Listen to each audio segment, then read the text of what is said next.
Ladies and gentlemen, boys and girls, libertarians, barbarians, and quinquagenarians, welcome along to the Joe Spivey YouTube channel, where we discuss books and little else.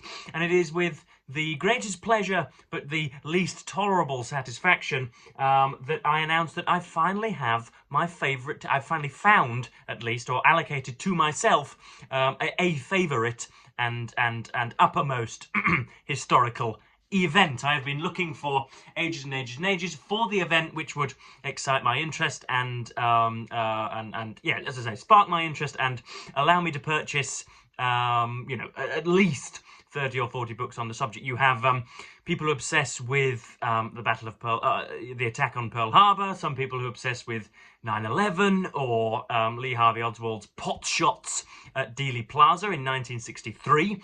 But mine is indeed the outbreak of the First World War, because today I bring you the second half of my review of Christopher Clark's Sleepwalkers. I'm recording this on Saturday, but I'm hoping to upload by midday on Sunday, and hopefully by the time that I upload on Sunday, I will have also published to my Substack, and if so, then I will be linking it down below, justifying just how brilliant this is and why it has acted as what should we say? It has given me a foothold in what is a very, very slippery sequence of events. I am sure you will agree. Now, usually I start off these videos with an awful peregrination on very many things, but I'm going to save that for the latter half of the video, because I'm aware that some of you are frightfully bookish and discreetly bookish, and so you only want the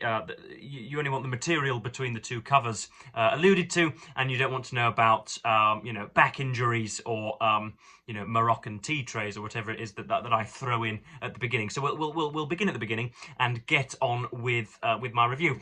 So we discussed last time, did we not, about how Christopher Clark zoomed in to Serbian nationalism and the opposition to the Habsburg Empire, the Austro-Hungarian Empire, and the idea, the conflict now long since forgotten, between when Italy attacked the sort of Ottoman province and holding of Libya, and that then emboldened some of the Balkan states to also expand themselves in the Ottoman territories on the Balkan Peninsula, and we saw how that led to the two Balkan Wars of 1912 and 13. But I mentioned how little time Mr. Clark spends in Sarajevo, on the streets, on the quay, on the cobbled avenues where the bullet is fired, where Princip's bullet is fired. But he does give us something of a chapter on the killing, and it's strange because the Black Hand Gang, again, I think inopportunely named, I'm sure you'll agree, if you were suddenly thrust into an investigation as an alcohol, even the drunkest and most alcoholic police officer would probably venture to suspect very many members of something called the Black Hand Gang, as opposed to the Winnie the Pooh Gang or the Golden Cloud Gang, or the Gang for the New World or whatever. But by calling themselves the Black Hand Gang and imitating Horrid Henry, I think they signed their own arrest warrants, certainly. But you have dozens of people who have what we would now recognise as a grenade, a detonatable grenade, and they have these in their pockets. And as the presidential as Archduke Franz Ferdinand and Sophia Chochek are in the procession, there's about 3 or 4 cars rolling down the street. They are obviously they are cracking open such a grenade and are lobbing it at the convoy, hoping to make the Archduke Franz Ferdinand's liver a little bit more visible than it usually would be. And a few of them lose their nerve, but a gentleman who isn't called Gavrilo Princip, a co-conspirator, manages to he undoes his grenade. This is all, you know, immensely technical language that I'm using. He undoes his grenade. Any of you of a militaristic background will be squirming, but he unlids his grenade. He activates it, and in doing so creates a noise in and of itself before the grenade has gone off. Then presumably one of the individuals in charge of protecting the Archduke views that as a bullet shot and therefore causes an acceleration. So by the time the original assassin throws the grenade, it actually impacts the carriage / car, mid-car, that is behind Franz Ferdinand's, which causes a sort of a smouldering hulk to be in the street, and there's obviously something of a kerfuffle afterwards, but some of the convoys, the rest of the cars in the convoy managed to go around it, and you would think, would you not, that would be ample reason for calling off the state visit. You have Franz Ferdinand, who is obviously the heir apparent to the Austro-Hungarian Empire, and he's visiting the annexed Bosnia-Herzegovina. That's the capital city of Sarajevo. And you'd think, well, it seems, does it not, that there are a few people who would like to boil my blood in this city, and so I'll head home now. No, he did not head home. He carried on. They carried on to the town hall, where the mayor of Sarajevo, actually in a rather, I don't think the phrase is ironic, but in a strange speech, says that the people of Sarajevo thank you for your visit, and we cherish your presence and your your current monarchical rule, which is obviously absurd because the people in the streets have just tried to blow him to Bermuda, and then the Archduke and Sophia leave the town hall, and when they're coming back, Princip, in what must be an outrageous feat of courage, manages to get a few shots off at him, and manages to kill the Archduke. And what isn't taken into what Clarke mentions, but what he says the historians have not taken into account since, is really the legitimacy of the Austrian response. Because if indeed your heir apparent had been murdered in the capital city of Sarajevo, but if it had been long suspected and you had been forewarned about an assassination attempt, and you knew that Serb nationalism was on the rise, and therefore, shall we say, regicidal intolerance was at fever pitch, I don't think it's I don't think it contravenes international law, even though such international laws weren't in operation, weren't installed at that point. But I don't think, in other words, that it's barbaric or abhorrent for the Austro-Hungarian Empire to seek some retribution on the Serbs. We know, for example, that Nikola Pasic, who was the Prime Minister of Serbia at the time, the radical leader, we know that he himself was forewarned and attempted to forewarn Vienna and Budapest before the assassination took place. We know that he was not scheming in the background, and that he himself had nothing organisationally to do with the assassination. And we know that very many of the arms that went via Belgrade and went via the small border between the empires, and so Christopher Clarke says that, in other words, that other countries dealt with Austria-Hungary in a far too aggressive manner, and essentially they should have allowed the Austro-Hungarian Empire to have it out with the Serbs, so that a small Balkan conflict wasn't allowed to blow up and mature horrendously into a European concatenation. This is the initial atrocity from which springs the very many Hydra-headed atrocities of the 20th century. And so, yeah, that's how conflict begins. And Clarke, in his early passages, focuses on how and not why, because to ask why is already to begin to attribute and apportion blame, and then you're before long you've got people in the posthumous docks, when in fact Clarke really wants to view it procedurally, and wants to know how it happened rather than why. And so he doesn't really tie anybody to the mast, if that's the phrase. He doesn't really throw his rotten tomatoes at anyone. But one aspect of this book that I enjoyed, and one way in which it tipped up my historical consensus, my own inbuilt historical consensus and convictions, was that Germany really did not animate this whatsoever. The idea that Kaiser Wilhelm II was, nudging Emperor Franz Joseph and all of the Austrians into action in Serbia is completely absurd. The idea that this was this was some sort of excuse, that this was a Trojan horse that was again, as I say, used as an excuse for German military expansion is, I think, without documentary evidence, according to Mr. Clark.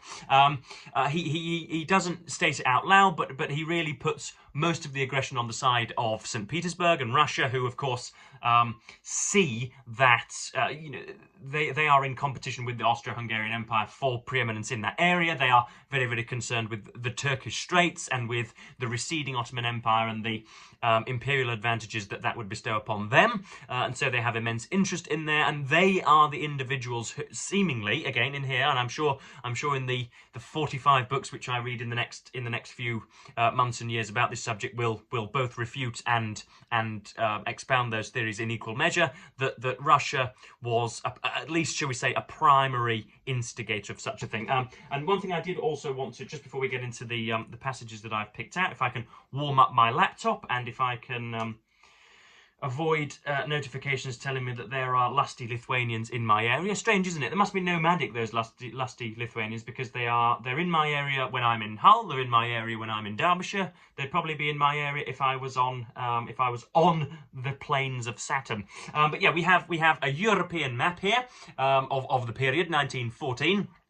And you can see, kindly illustrated for you in a colour-coded format, class is stop chewing, Jamie, at the back. In a nicely illustrated format, you have the alliances. So you have France with the United Kingdom, with what is termed Russia, and then you have in a colour which can only be described as gonorrheic discharge, you have Germany, Austro-Hungary, and a bit of Italy there, who, as per usual, sorry for all Italians watching, gird your loins, were completely useless in every single regard.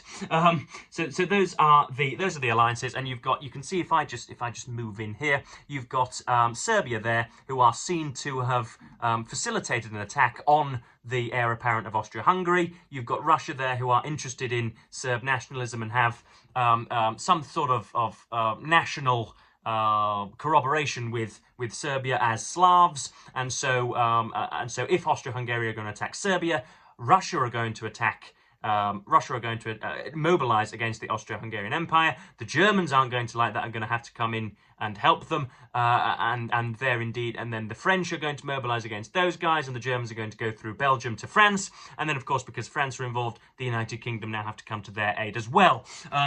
And Clark does a very good job of rationalising all of these positions, whilst also pointing out the ridiculousness of them on their own terms, and how at about 17 different stages this could have been prevented, and the way in which most countries manipulated the facts and the prevailing notions so as to place themselves against a back wall and to state that the only viable option was war. Otherwise, an encroaching neighbour would annihilate them. That's how most countries were thinking. That's how Britain was thinking. Well, Christ, we've got to come to France's aid because our backs are against the wall, and Germany are looking to Germanise the entirety of the continent. Austria-Hungary rightly thinks that that there is great, regicidal torment in its own empire, and it needs to attack Serbia. Its backs are against the wall. Russia's backs are against the wall because it sees the Trojan horse of the Austro-Hungarian Empire via the Germans, and that's how the world goes to war, essentially. But yeah, there's bits on Sir Edward Grey, who was the Foreign Minister of Britain at the time, who doesn't cover himself in glory. But yes, I have much enjoyed this book, and I'm glad that it has performed or has provided an aperture into a world. I now want to be a nerd on this subject and want to know much more than everybody, and want to come to my own conclusions once I've read everything. So I do have a book of a notepad of future titles, similarly interested titles that I will read off, that I'll be hoping to procure and read in the next few months and years, and then we'll go through some of the paragraphs as well. So we're talking here about Nikola Pasic, who is the Prime Minister of Serbia, who, as we say, wasn't his fingerprints aren't on the gun, but was somebody who knew that such riotous behaviour and such foment of anti-Austrian and anti-Habsburg propaganda was afoot, and didn't do very much about it. And so this is what Clark says. Passage 2 muddied the waters with ill-judged displays of bravado. This is after the assassination. In a speech held in New Serbia on the 29th of June, attended by, this is the next day, attended by several cabinet ministers, 22 members of the Skupština, which is the Serbian House of Commons essentially, numerous local functionaries, and a delegation of Serbs from various regions of the Austro-Hungarian monarchy, Passage warned that if the Austrians should attempt to exploit the regrettable event politically against Serbia, the Serbs would not hesitate to defend themselves and fulfill their duty. This was an extraordinary gesture at a time when the feeling generated by the event was still so fresh. In a circular sent to all the Serbian legations on the 1st of July, Passage took a similar line, juxtaposing the honest and strenuous efforts of the Belgrade government with the nefarious manipulations of the Viennese press. Serbia and its representatives must resist any attempt by Vienna to seduce European opinion. In a later communication on the same theme, Passage accused the Viennese editors of deliberately misrepresenting the tone of Serbian press coverage and rejecting the notion that the Belgrade government should act to curb what were, in effect, justified reactions to Austrian provocations. In short, there were moments when Passage seemed closer to leading the Serbian papers into the fray than tempering the tone of their coverage. Now that's all very good, and I'm sure you'll agree that's beautifully written and indeed is incisive on the details. If I can just flip to my next page. This time we are looking at Russian justifications for intervention and the Turks in Constantinople ordering... Oh, goodness. Is that still running? Yes, it is. Right, excellent. My mobile was just telling me that it's got less than 20% of charge, so we'll have to hurry matters up. Yeah, this is Russian justifications for the war surrounding the delivery of dreadnought naval ships to Constantinople from Britain, of all places. The arrival of the new Turkish dreadnoughts... am I pronouncing dreadnoughts correctly? I'm sure I am. The Russian naval minister warned in January 1914 would create a naval power with crushing, nearly six-fold superiority over the Russian Black Sea fleet. It is clear what calamitous results the loss of our superior position on the Black Sea would have for us, Sassanov told the Russian ambassador in London in May 1914, and therefore we cannot stand idly by and watch the continued and also very rapid expansion of the Ottoman naval forces. At the end of July 14, Sassanov, that's the Russian foreign minister, was still entreating the British to retain the dreadnoughts destined for Constantinople.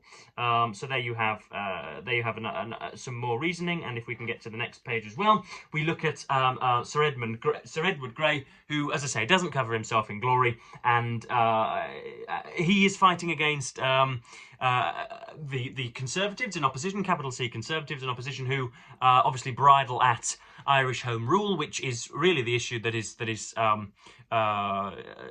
bothering most of Britain. You would not think that the First World War was on the doorstep at the time, because the Irish question was uppermost in most people's minds, in fact, and the Conservatives do not bridle and do not find the prospect of a European conflict to be altogether horrendous, because that then means that they could not, then the British could not possibly intervene in Ireland.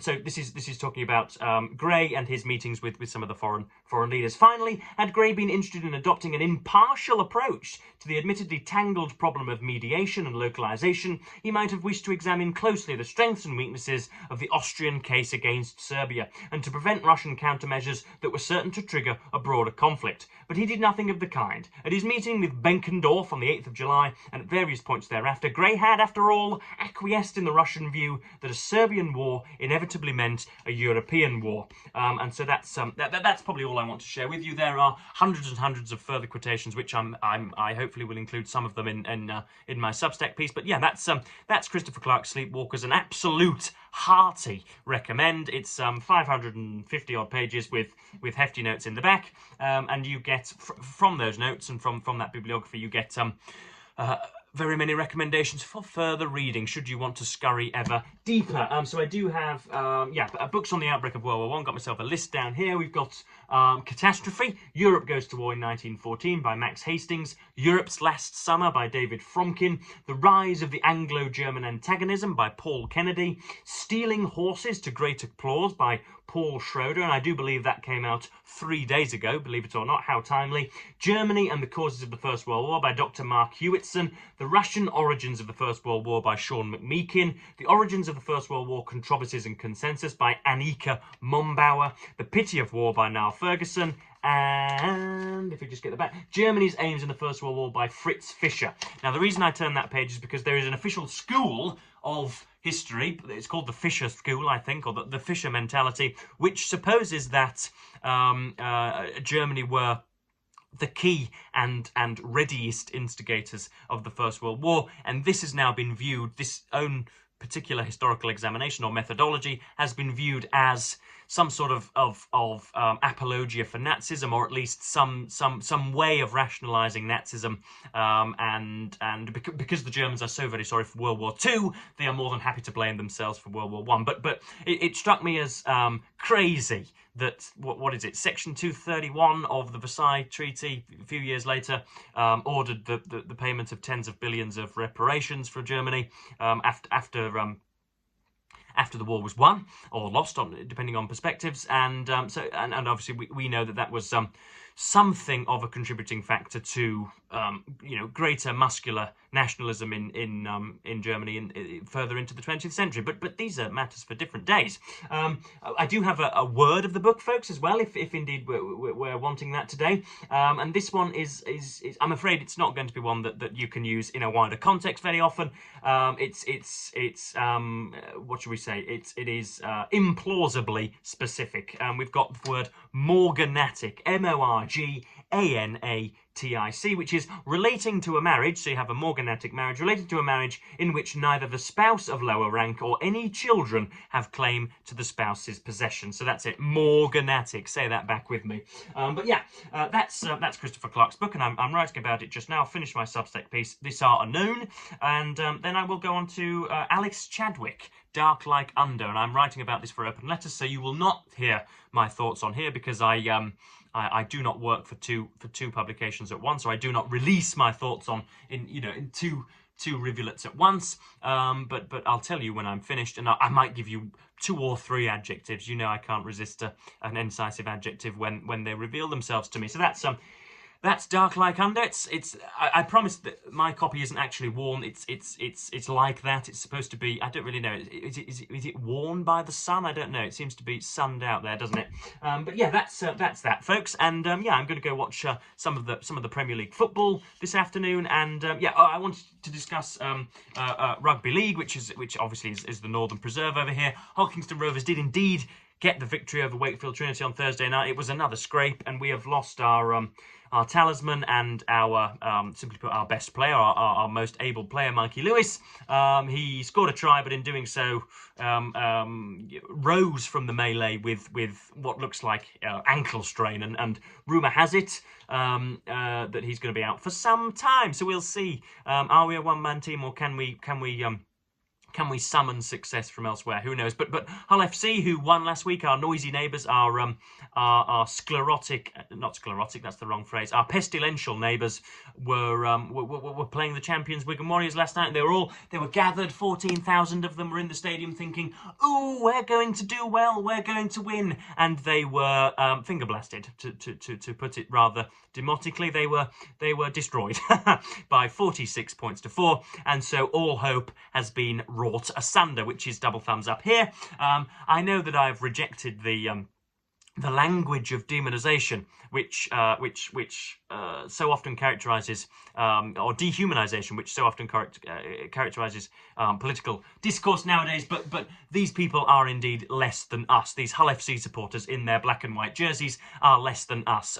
You can see whenever they take a picture of the crowd, or the camera pans when there's an injury. When the camera pans to the crowd, you can just spot. You can play a game of spot the disease. You've got rheumatoid arthritis, gonorrhea, chlamydia, all of the venereal excesses of horrendous marriages and things. You can spot the diseased nature of these people. They really are they do a good job of imitating Homo sapiens, but they aren't like us, and and as a result, we hate them. So yes, if you would, and you would want to do this, if you happen to club their heads from their bodies, and then you to smash open the cranium and expect to find a brain, you would actually have you know, sort of factory level meat operating instead of cerebral matter. So they were beaten, which is jolly good, and that's just about it, I think. I don't think I've got an awful lot more to discuss. There probably is, but I don't want to go on for much longer than 25 minutes because I've got better things to be doing than discussing these menial matters with you sorry folk. So yes, I am, as per usual, going to thank you ever so much for watching, and hope that you appreciate that I backloaded backloaded all of my specificities in this video rather than front-loading them as per usual. So yes, thank you ever so much for watching BookTube, and as per usual, I will say goodbye.